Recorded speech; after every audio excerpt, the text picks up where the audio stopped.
Sol de la mañana, José La Luz. Bueno, gracias, Eury. Buenos días a toda nuestra maravillosa audiencia. Bueno, señores, hoy es la reunión del comité político previa a la reunión del comité central el próximo sábado.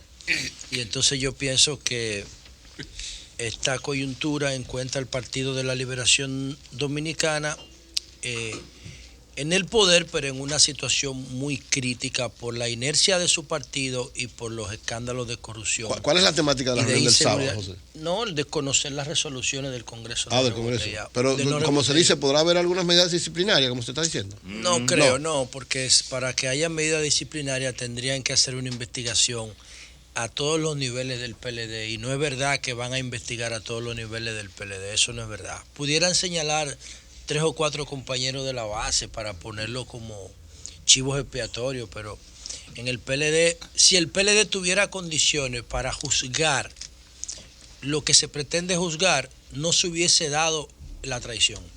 Pero lo del chivo expiatorio es posible, José. Justamente, no. Vamos, si el método de trabajo, porque el PLD tiene sus métodos de trabajo, si el método de trabajo del PLD, los métodos de trabajo que construyó Juan Bosch, se estuvieran aplicando en el PLD, nadie osa traicionar ese partido. Pero hay que votar los traidores. Pero como ya se permitió la traición, entonces no hay capacidad para juzgarlo. Mejor solo que y menos para votarlo. Retornaron los diputados de aquella vez, ¿verdad? Todos. Pues sí. Entonces no hay. La autoridad en el Partido de la Liberación Dominicana no tiene condiciones ni para juzgar, ni para procesar, ni para juzgar, ni para expulsar a nadie, porque muchos de los juzgadores tendrían que juzgarse ellos mismos primero. No, ahí no va a pasar nada. Sin embargo, lo que ha estado haciendo el Partido de la Liberación Dominicana es reuniendo por bloque a los miembros del Comité Central con comisiones del Comité Político para ir facilitando los trabajos de la reunión del próximo sábado. Y ahí uno le hace observaciones a las resoluciones que se van a aprobar, y entonces el Comité Político la va a estudiar, o las está estudiando ya. Entonces eso sí es importante, porque se va a hacer más funcional el trabajo del Comité Central. Y es muy difícil manejar de otra forma a una membresía de más de 600 personas. Eso es inmanejable si no se buscan formas eficientes de hacerlo. Vamos a ver qué pasa con eso. No sé, tengo mis aprehensiones, sobre todo por el tema gubernamental. Yo siento que en la dirección de mi partido hay mucha fricción, y esas fricciones están llegando a planos personales. Y no veo un árbitro ni una instancia que pueda armonizar en esos grupos de poder todos esos intereses que hay envueltos ahí. Eso es peligrosísimo. No hay un Juan Bo vivo. No, eso es, y dentro del comité político tú no observas a uno en particular o a una comisión que tenga la autoridad para sentar a Danilo y a Lionel en una mesa y decirle a ellos: el interés general está por encima de los intereses de ustedes. Y ahí me parece. Vamos a ver qué pasa el sábado. Por otro lado, decir lo siguiente: miren, interesante el informe de la Superintendencia de Banco, que da cuenta que en la República Dominicana hay más de 1,5 millones de tarjetas de crédito, específicamente 1,863,367. Casi 2 millones. Bueno, pero si tú le sacas a eso los sectores de clase alta, los ricos, que tienen las mayorías de las tarjetas del quintil 5, entonces ahí te queda la franja de clase media, que es de donde yo infiero el dato del 20% de indignados nobles que tiene la Marcha Verde. Miren aquí cómo se conecta: 1,863,367. Estos son los usuarios de tarjetas de crédito, los tarjetavientes, los que tienen una capacidad, un paquete de ingresos que les permite ser sujetos de crédito para los intermediarios financieros que gestionan las tarjetas de crédito. Aquí no están los que han sido bancarizados a través de tarjetas de débito porque están en una nómina electrónica. Esos no están aquí. Pudieran estar muchos de ellos, pero los que solo son elegibles para tarjeta de débito por la bancarización básica de la sociedad, por los modelos de banca electrónica, esos no figuran aquí. Aquí hay que tener solvencia para poder ser elegible para una tarjeta de crédito porque el banco pone un dinero bajo riesgo en los tarjetavientes y tiene que tener capacidad de pago y repago. Entonces estamos hablando de 1.863.267 dominicanos sobre una población de 10 millones de personas, 10.5 millones de personas. Esa es la clase media en República Dominicana. Un 20% de la población. Si le quitamos lo de la clase alta que están aquí adentro y le sumamos una franja de clase media baja que no figura aquí por un sinnúmero de razones, pero que tiene los ingresos para figurar aquí. Por ahí andamos. Por eso es que yo digo que el 20% de la Marcha Verde es noble. El resto, los de arriba y los de abajo, son dependientes del gobierno. El gobierno dominicano impacta económicamente, directa o indirectamente, aproximadamente 4 millones de dominicanos. Aproximadamente 4 millones de dominicanos, sin contar los grandes programas de asistencia social y solidaridad.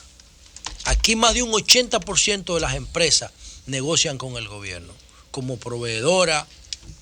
Muchas de esas inclusive están financiando. Y son los que pagan los impuestos que el gobierno utiliza para hacer todas bueno, esas para compras. que tenga una idea, aquí hay una de las tasas de evasión más altas del mundo pero entero. No importa, lo que pasa es que el gobierno solo no genera dinero. El gobierno gestiona dinero de los ciudadanos. Bueno, pero te estoy diciendo que nosotros tenemos un presupuesto de 700.000 millones de pesos por impuestos indirectos. Bueno, pero los que tienen responsabilidad de pagar impuestos directos y la mayoría de los indirectos también se los roban. Por eso yo le digo a Danilo. Ahora vamos a buscar la declaración de impuestos de los funcionarios públicos, de los que han declarado miles y cientos de millones de pesos. De todo el mundo. Vamos a buscarla, de todo el mundo, porque no solamente los funcionarios públicos. Para mí, todo el que retiene impuestos, por ejemplo, indirectos como el ITEVI, lo hacen una labor de función pública porque está administrando dinero público. Si yo voy a una cafetería y pago una cuenta de 200 pesos y me cobran ITEVI, el que me cobre ese ITEVI es un funcionario público, ¿o no lo es?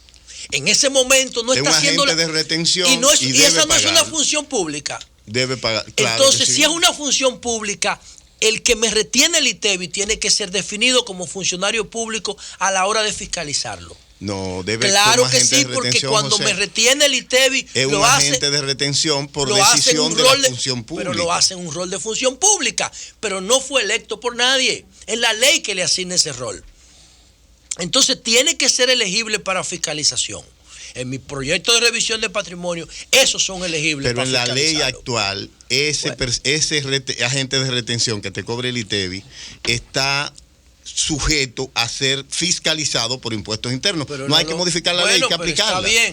Está bien. Hay que aplicarla. Pero cuando tú lees la ley de soborno o cuando tú lees la ley de declaración jurada de bienes, solamente tienen la obligación de declarar sus bienes los funcionarios electos o designados. Porque son los que gestionan el dinero de los impuestos. Pero si tú tienes un supermercado, sí. Y si tú tienes un supermercado y tú generas mensualmente 100 millones de ITEVI, entonces a ti hay que fiscalizarte y tú tienes que declarar también. Pero para eso para eso está la ley de impuestos internos. Pero no lo dice. Bueno, ¿y por qué tenemos un departamento de impuestos internos?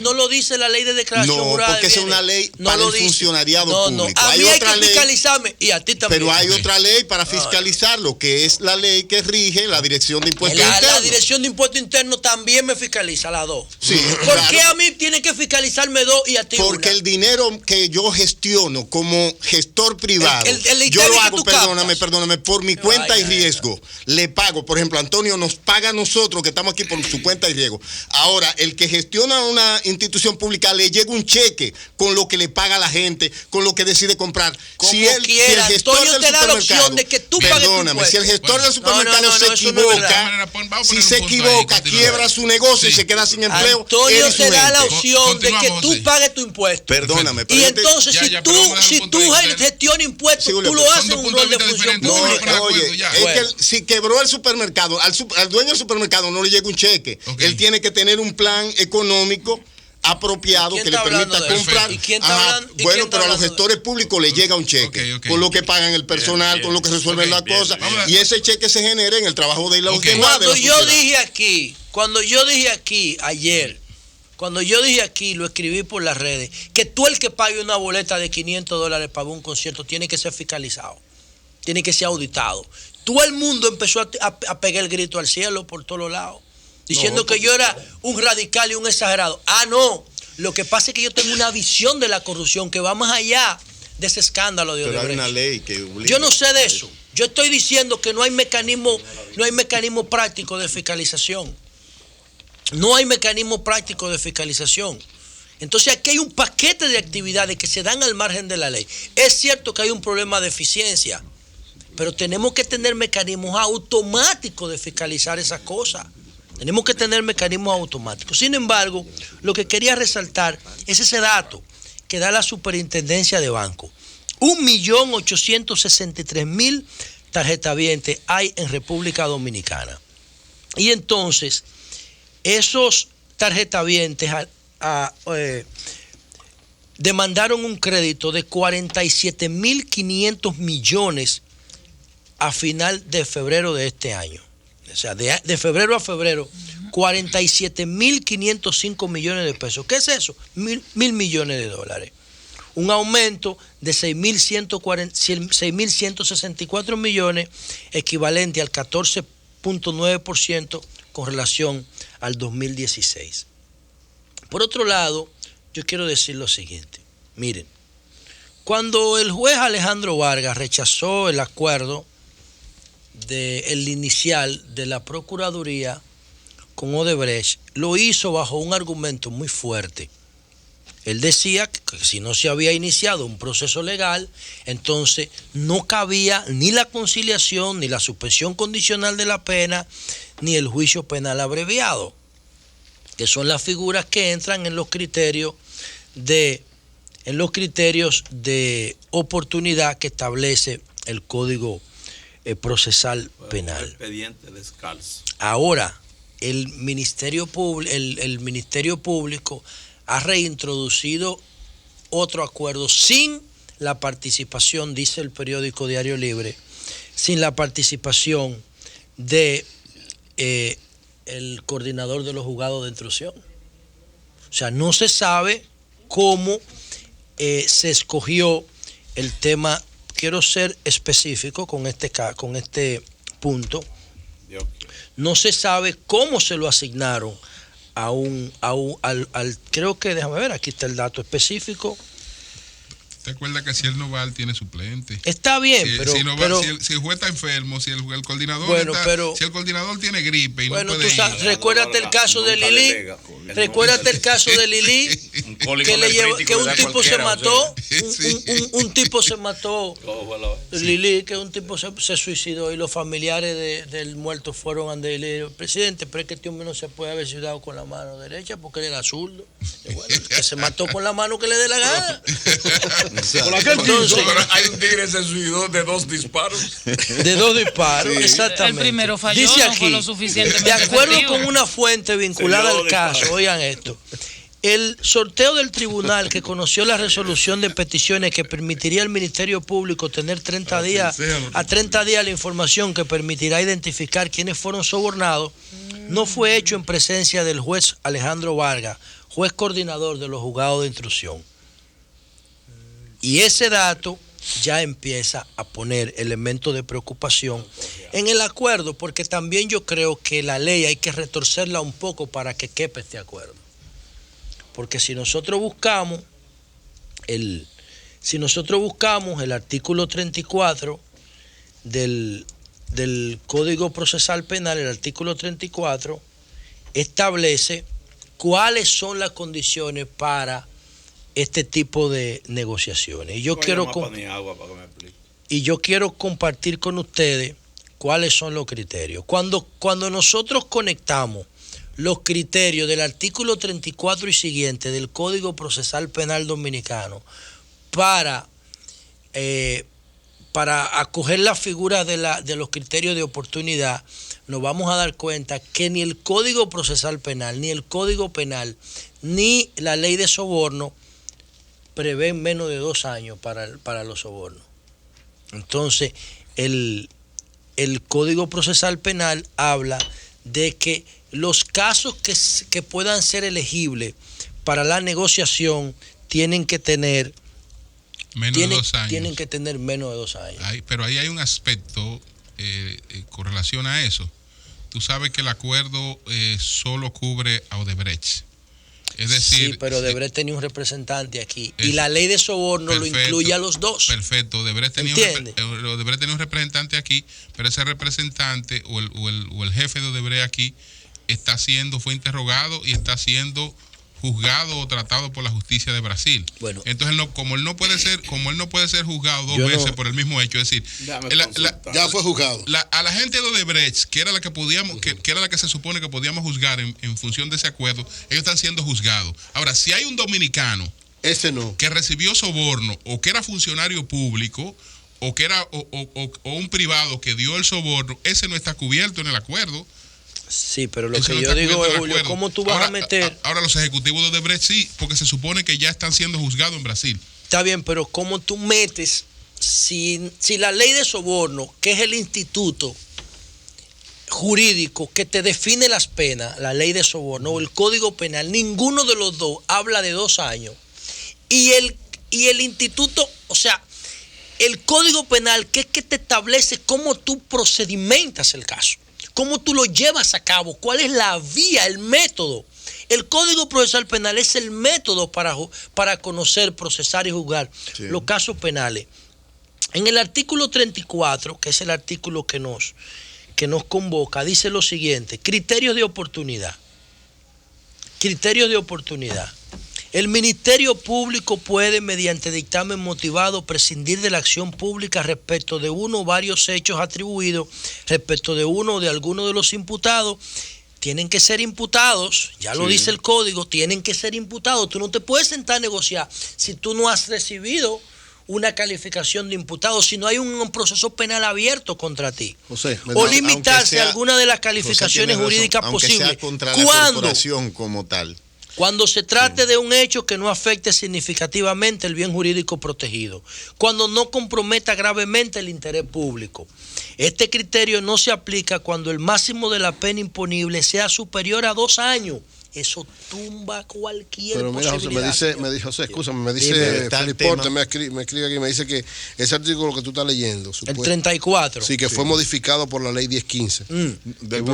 Bueno, si fue modificado por la ley 1015. Él me lo mandó aquí, que dice... pero léelo entonces. Dice aquí... Porque entonces el juez Alejandro Vargas hubiese acogido el anterior. Bueno, eso dice que... Sí, porque dice el artículo 34, dice... Que, exacto, oportunidad de acción pública. El Ministerio Público puede, mediante dictamen motivado, prescindir de la acción pública respecto de uno o varios de los hechos atribuidos respecto a uno de los o alguno de los imputados, o limitarse a una o alguna de las calificaciones jurídicas. ¿Cuándo? Cuando se trate de un hecho que no afecte significativamente el bien jurídico protegido no comprometa gravemente el interés público. No cabe. Este criterio no se aplica cuando el máximo de la pena imponible sea superior a los 2 años de privación de libertad, cabe. O cuando haya contenido o cuando esté un funcionario público.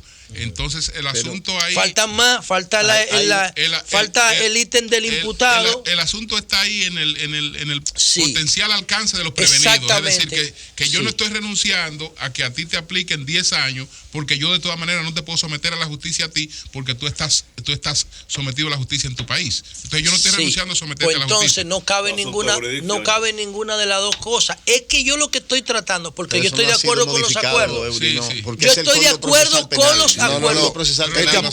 Vamos a ver, Eury va a leer algo aquí. Si el 3 dice que es el que manda, la pena que corresponde por el hecho o calificación jurídica de cuya persecución se prescinde carece de importancia en consideración a una pena ya impuesta, a la que corresponde por los restantes hechos o calificaciones pendientes, o la que se impondría en un procedimiento tramitado en el extranjero. Léelo otra vez eso. Dice, la pena que corresponde por el hecho o calificación jurídica de cuya persecución se prescinde carece de importancia en consideración a una pena ya impuesta. Ya impuesta. ¿Qué fue lo que pasó con Odebrecht? La de Odebrecht fuera. Pero estamos del extranjero ahí. Eso Pero dice- Pero es que es que yo no estoy hablando de una persona Mándame jurídica, eso, señores. No, pero- Busquen la ley de soborno. No, Ok, pero Odebrecht tiene representantes aquí. Ah, pero a los representantes de aquí no le cabe. Pero Estamos hablando de Odebrecht no es de Odebrecht. aquí. Entonces, Es de ¿qué Odebrecht yo como digo? tal. Yo estoy de acuerdo. Yo estoy de acuerdo porque si ese artículo, si esa modificación dice- le hubiese cabido al 34, al criterio de oportunidad, el juez Vargas acoge la negociación. Ahora, ¿qué es lo que yo digo? Aunque el juez no se puede referir a ningún articulado que no esté Es que contenido no hay un, en lo que se le no hay un presenta. expediente abierto. Lo Pero que hay es en una el- intención de Odebrecht de pero- negociar. Entonces, lo que dice el juez Ahora, Vargas, José, lo el que dice el contrato- juez Vargas es lo siguiente. No, la conciliación no cabe, ni la suspensión, ni la condición, ni la suspensión condicional de la pena, ni el juicio penal abreviado, si no se ha iniciado un proceso legal contra la persona jurídica o moral contra quien tú estás negociando.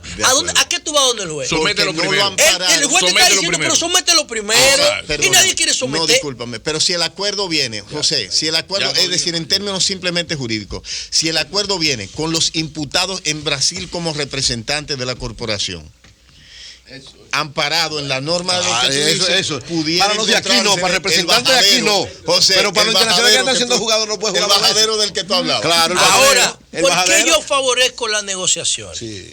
Porque yo favorezco la negociación. Vamos a ver. Primero,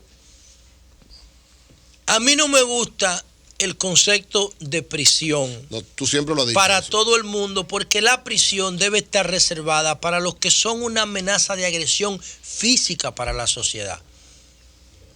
O sea, usted violó esa menor en el caso del alcalde de Villa Los Almácigos. El alcalde de Villa Los Almácigos no anda con un cuchillo ni con un machete como Masacre en Tesa, cortando de la cabeza a la gente. No. O como los alcarrizos, o como los carajos aquellos de los Usted va a alcarrizos. buscar una forma inteligente de que ese alcalde pague el daño que hizo y sirva de lección a la sociedad para no volverlo a hacer. Pero ahora usted mete ese alcalde preso y esa alcaldía de Villa Los Almácigos se queda en un limbo. No, la vicealcaldesa. Se queda en un limbo porque tú y yo sabemos que es el alcalde que manda. ¿Qué vicealcaldesa? Eso es decorativo. Bueno, pero en términos, legales tiene una función. Yo estoy cuestionando la legalidad porque es la ley que lo tiene preso. Yo estoy cuestionando una legalidad inservible. Entonces tú tienes que buscar una forma práctica, eficiente, de que ese tipo pague lo que hizo una barbaridad. Ese es un comportamiento propio de un degenerado. Yo no lo estoy justificando. Pero yo sé que ese tipo no le va a dar un tiro a nadie, ni una puñalada. Entonces, ponle una pena drástica que desincentive a los demás, porque yo dije que él fue motivado con otros casos que se han quedado en la impunidad, como el del bachatero. Él fue motivado por eso. Entonces usted tiene que sancionarlo de manera ejemplar, pero práctica, porque ese tipo no merece que lo priven de libertad. Porque no le ha dado una puñalada a nadie, ni va a pegarle fuego a una casa. Pero está acusado de violación pero está bien. Sexual de una menor. No es verdad, no es lo mismo. No es lo mismo que yo seduzca a una muchacha, aunque ella no me pueda dar el consentimiento, a que yo la agarre, le amarre los dos brazos y la penetre en contra de su voluntad. Eso es distinto, señores. Que hay que meter mucha gente presa. Eso son cosas distintas. Por eso es que nosotros tenemos que actualizar nuestro marco legal. Entonces, yo estoy de acuerdo con las negociaciones, porque con las negociaciones tú puedes conseguir más que con la persecución penal. Si tú metes un rico preso, te corrompe la cárcel. Al mes se acostumbra a estar preso. Compra 5 celdas y la junta. Y de noche le meten prostitutas, le meten droga, le meten whisky, le meten aire y se enferma como Álvarez Renta 100 veces al año para salir a beber romo para los restaurantes. Y compra y corrompe todo el entorno. Yo por eso estoy de acuerdo con la negociación. Pero por último, ¿por qué yo favorezco la negociación? Porque ese código que yo he citado para decir que hay que retorcerlo para meterse acuerdo en segunda intención, ese código juzga a prueba.